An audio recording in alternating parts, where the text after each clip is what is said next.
Hey you guys, welcome back to Crime Immemorial. On today's video, we'll be talking about an unbelievably grisly discovery that was made in the Thames in London in the autumn of 2001. This case was actually notable for possibly having links to West African black magic, and to this day, the very young child victim of the murder is unidentified. This is the story of Adam, the London Torso.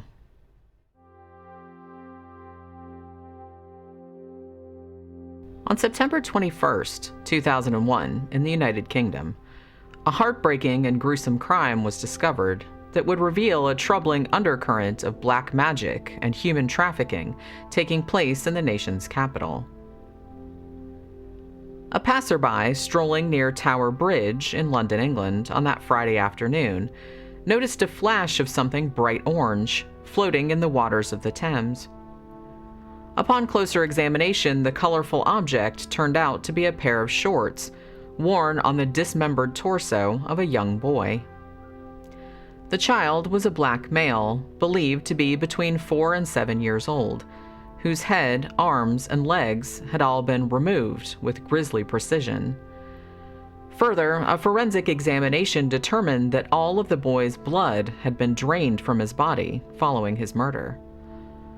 The ritualistic nature of the slaying, as well as the wrapped white candles found in the Thames shortly after the child's remains were retrieved, suggested to authorities that the boy had been a victim of human sacrifice. Because the child's identity was unknown, investigators dubbed him Adam. By analyzing the child's stomach contents, mitochondrial DNA, and isotope levels in the bones, scientists were able to conclude that the victim hailed from West Africa, most likely from Benin City in Nigeria, and had only been in the United Kingdom for a few days before he was murdered. This theory was reinforced by the discovery of specific types of plant matter native to Nigeria in the boy's stomach. Among the findings were datura seeds, which would have had a sedative and/or a hallucinogenic effect, and calabar beans, which would have paralyzed the boy. These substances further dovetailed with the sacrifice hypothesis, as they would indicate that the child had been drugged, though analysts were quick to point out that it was likely the victim would have still been aware of what was happening to him, and still been able to feel pain. In an even more bizarre touch, there were also flecks of gold found in the child's intestines. Experts believed that the boy was made to swallow the gold so that his blood would appear more pleasing to the deity to which he was being offered. At this stage, investigators traveled to West Africa in an attempt to link the child's DNA to that of any known missing children or their families, but they were unsuccessful in this regard. They also visited South Africa and consulted with Nelson Mandela, who helped them to publicize the case throughout the continent.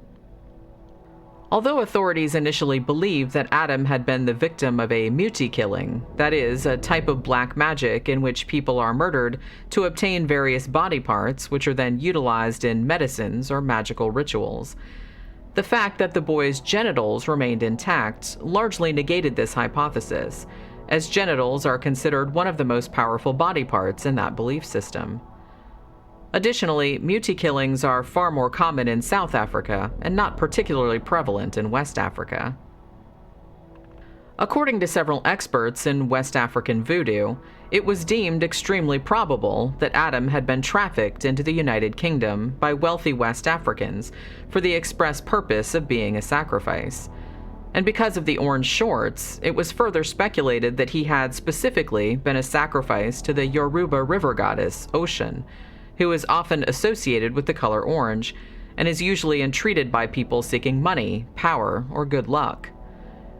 Experts were adamant, however, that this type of human sacrifice is not common in that part of the world and was presumably carried out by a priest of an offshoot sect. Moreover, it was surmised that the child's limbs and head were retained by the sect as powerful magical totems.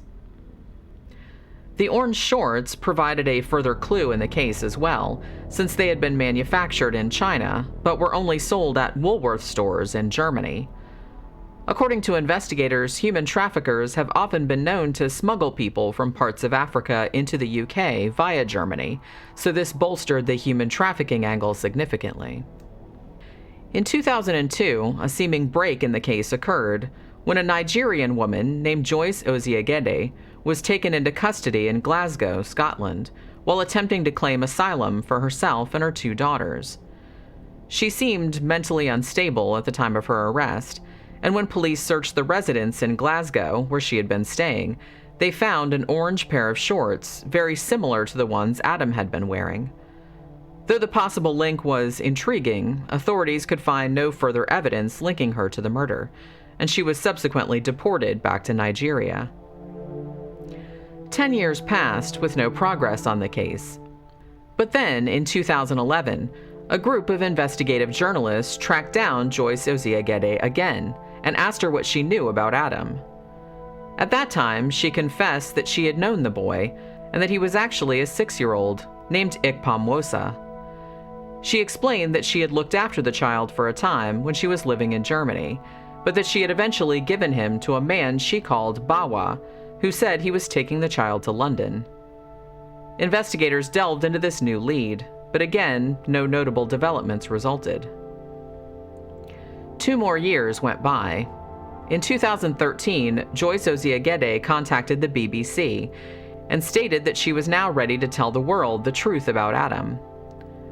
The child's real name, she said, was actually Patrick Urabor, and the man she had given him to, the individual she called Bawa, was in reality Kingsley Ojo, a known human trafficker who had been arrested in England in 2002 and deported back to Nigeria. Ojo later claimed he had nothing to do with the murder of the boy found in the Thames, and authorities have thus far found no evidence directly linking him to the crime. Though detectives were hopeful that this new information would bear fruit, they remained skeptical of Joyce Oziegede's claims for several reasons. Firstly, she had changed her story numerous times, making her appear unreliable. Secondly, she suffered from mental illness and was taking several medications, which resulted in erratic behavior and statements. And thirdly, she had mistakenly identified a photograph of a boy who she told authorities was Ikpamwosa/Patrick Urabor, when the child in the picture was actually the son of a friend of hers named Danny, who was later found alive and well.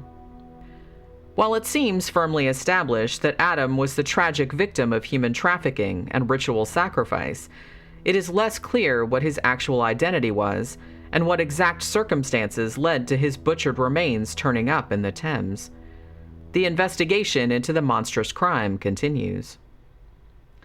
Thank you as always for watching. Remember to like and share if you enjoy this content, and subscribe to the channel if you haven't already. Also, you might want to visit crimeimmemorial.com, where I post written content about unsolved murders every single day. I'll see you guys again on the next one.